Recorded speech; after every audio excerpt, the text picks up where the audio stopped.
Well, let's talk about diversity of prokaryotes, and it's not important that we memorize like all the different like groups, but I think we have to know why that they're diverse. And to me, there's going to be three reasons. We've kind of already alluded to one, and that was the fact that they have a short generation time, so they are rapid in their reproduction. Remember, on average, bacteria are taking between 1 to 3 hours to reproduce, but even the fastest could go at a rate that is probably 8 minutes, 10 minutes, the fastest rate.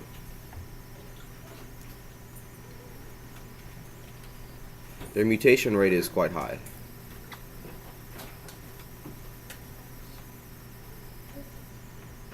So it's kind of a arrow. Mutation rate's high. Is that like An arrow? mutation rate being high, like a combination of the fact that they're reproducing a lot, but also they don't have like a system that checks for errors as much as the eukaryotes? I mean, to me, it would be. I mean, it's kind of. It comes with the territory, I guess. Because they're in this need, or because they have this ability to reproduce so quickly, their DNA polymerase is more prone to make mistakes. Just the simple fact that you're having one cell become two in a matter of 10-15 minutes in the fastest case, that means that your DNA polymerase has to be like poorly optimized. It's got to be something that's very quick and speedy, but not accurate. So it seems to me like the mutation rate would be higher because DNA polymerase is not built as strong. The other factor is that there's no nucleus, so that means that the DNA is, it's kind of always exposed. And the other thing to mention as well is that when we talk about mutation rates in our cells, there's a lot of our DNA that is junk DNA. And even though at the genetics concert last week, Dr. Ryan had said that we don't, junk is just is a term for like biology people don't know what they're talking. They don't know because they're dumb. And I don't think that's true. I think it's honestly, it doesn't code for anything. I don't think it codes for anything valuable. So when we have mutations, there's a high probability it's going to occur in the junk section. Well, there is no junk for you bacteria or archaeobacteria. So these mutation rates are going to be likely to happen, and they're going to be noticeable. They're going to affect something. So the mutation rates would be higher, for sure. And one thing that can help out, it's not as much, but I would say genetic recombination.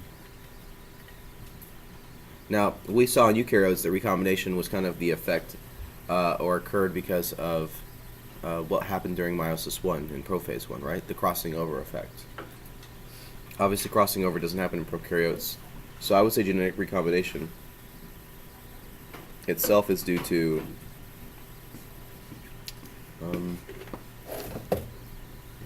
probably conjugation, which of course was the sharing of what? Plasmids. Very good. Sharing of plasmids.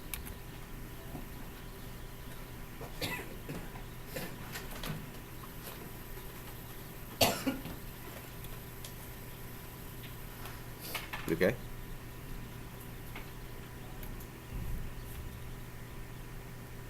Since we've mentioned what conjugation was, which was the sharing of plasmids, let's remind ourselves just some other key terms, because I thought that this was something yesterday that we were a little shaky on. There was transformation as well. And there was also transduction. What was transformation?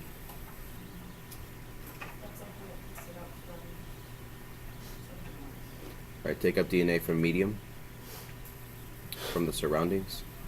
And transduction would be to obtain, or really it's not to obtain, it's actually just to get viral DNA.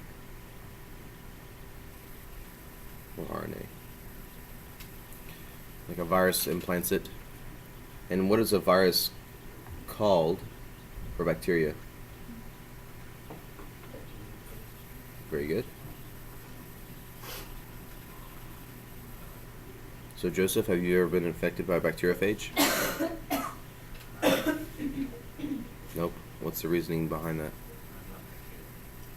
Joseph says I'm not bacteria, therefore I wouldn't be affected by bacteriophage. Good.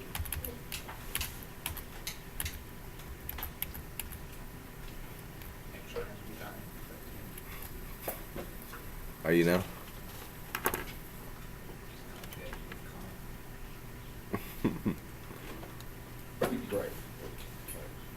you just stuck out your arm and you said I'm a giant bacteria. You touched Connor and said you just conjugated with Connor. Colin's also a bacteria. Wow. No, we won't forget that first one again. So because you touched Connor like that, it's dead set that everyone will know what conjugation is. Either that or because I called it sexy time the other day. I forgot about that.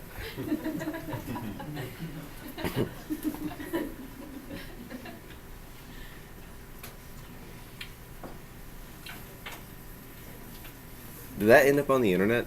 I hope so. No one watches those videos anyway, so I don't think it that matters. should be a video. Hold on, somebody's gonna come and be like, you know somebody said sexy time in one of your videos? And you'll be like, Okay, here we go. I'm gonna copy, or I'm gonna get you to copy down a couple different feeding modes. It was a bug. There was no there. Yes, it was. It was right there. We're gonna have to cancel this recording. What?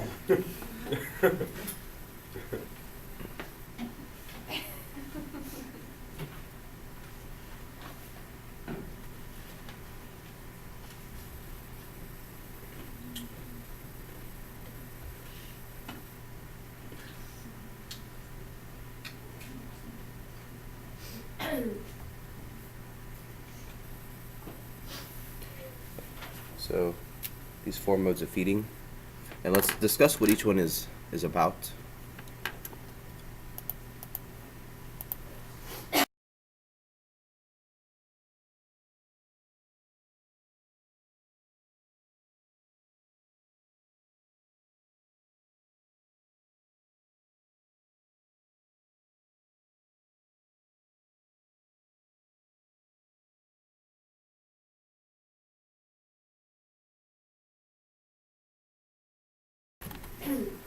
The first one is photoautotroph.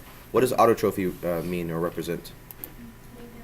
So to be able to do it on your own, so photo would be that your energy source, if you will, is light. Light energy is used to fix carbon. With that statement, what are you thinking? What? carbon fixation. Carbon fixation, which is the second major phase of photosynthesis. Plants. Chemoautotrophs. They use inorganic chemicals as an energy source.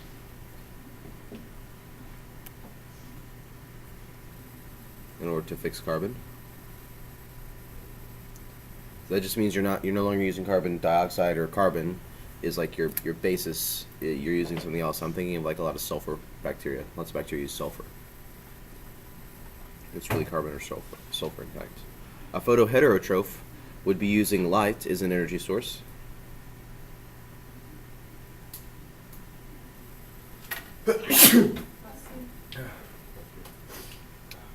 And their light energy manipulates, fixes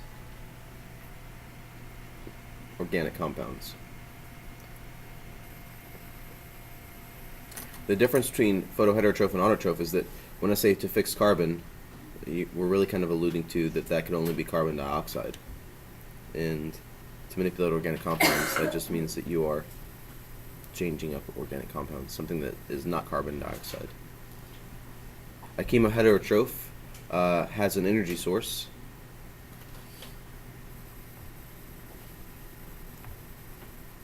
That is organic compounds.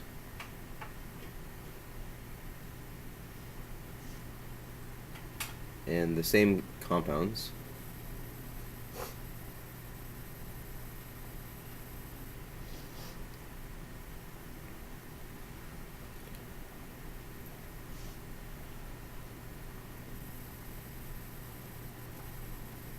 are the carbon source. This would be more like us.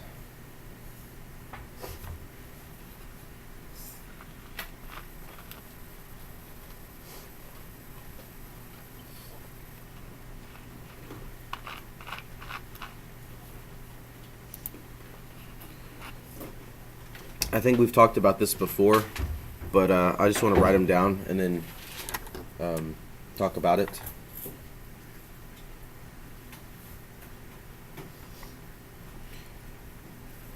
About what point in time did oxygen begin to accumulate in the atmosphere? How many billions of years ago? About 2.6, 2.7. And when did life begin? Supposedly, about 3.5. So we had this long period of time where there was like very little oxygen in the atmosphere. So there has to be bacteria, or there had to have been bacteria that didn't need oxygen, maybe even were poisoned by it. We've got a couple different creatures we could talk about. Obligate aerobes.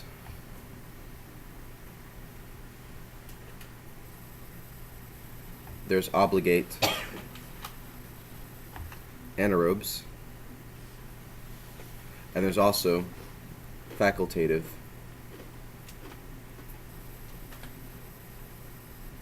anaerobes. Your obligate aerobes will certainly require oxygen. They have to have it for respiration. So O2 is required. If you're an obligate anaerobe, I would say that O2 is essentially like a poison. And then facultative anaerobes, kind of an either way situation. What are we in this mix? After about 3 minutes, we're facultative anaerobes for about the first 3. Right? I can do glycolysis that doesn't involve oxygen for about 3 minutes. Then I need some oxygen. I become an obligate aerobe. So long term, I guess you would say I'm obligate aerobe. It's a perception, like a little bit. Certainly not obligate anaerobe. O2 doesn't poison me. So it kind of depends.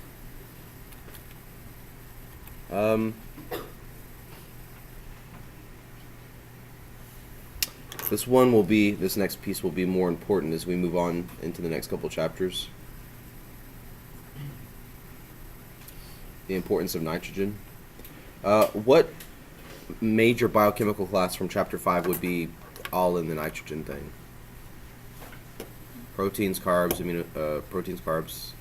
lipids, or nucleic acids? Nucleic acids would be one. It's the other one. That's about 25-30% of playtime. Where's your 70%? Proteins, because of the amino acid, right? The amino group. So, nucleic acids and proteins, right? Both of those guys very important.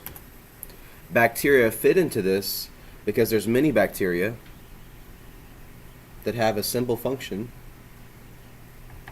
of taking nitrogen and producing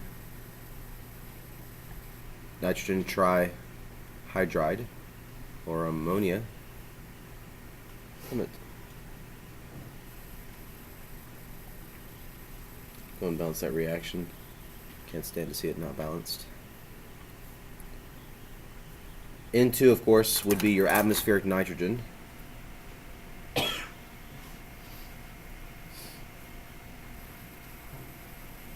And ammonia, of course, is what is used as a building block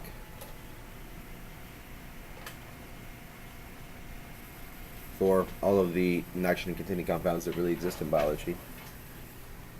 Now, I want to make sure we get this straight. You know nitrogen is like the most abundant gas in the atmosphere. You probably know that. However, it's essentially worthless as it sits there. But nitrogen is one of the 4 major elements. So you've got, it's like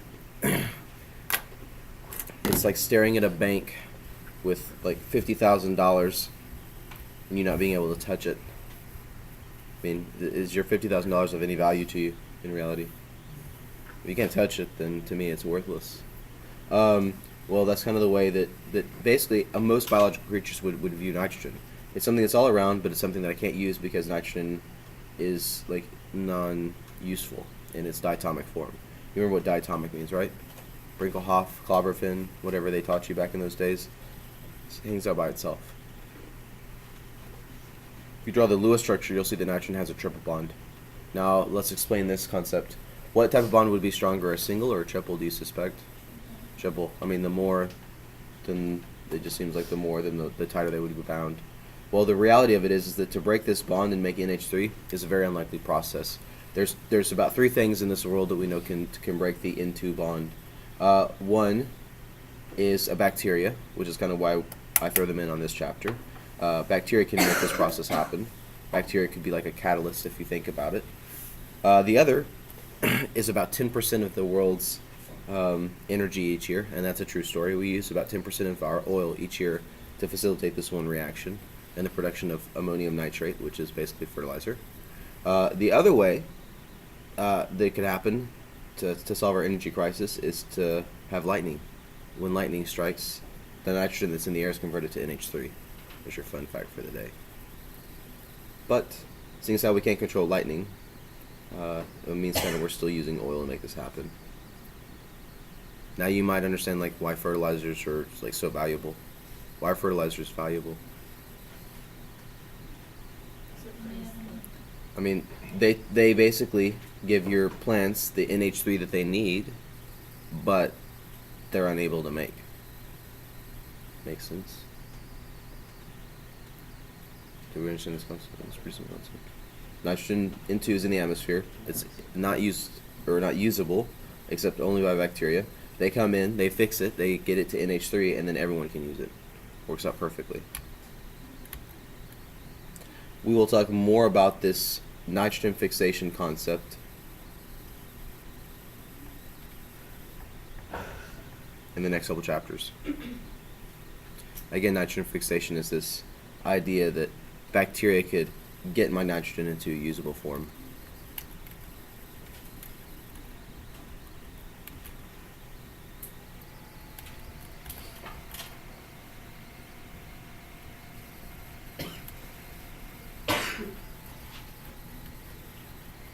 You okay?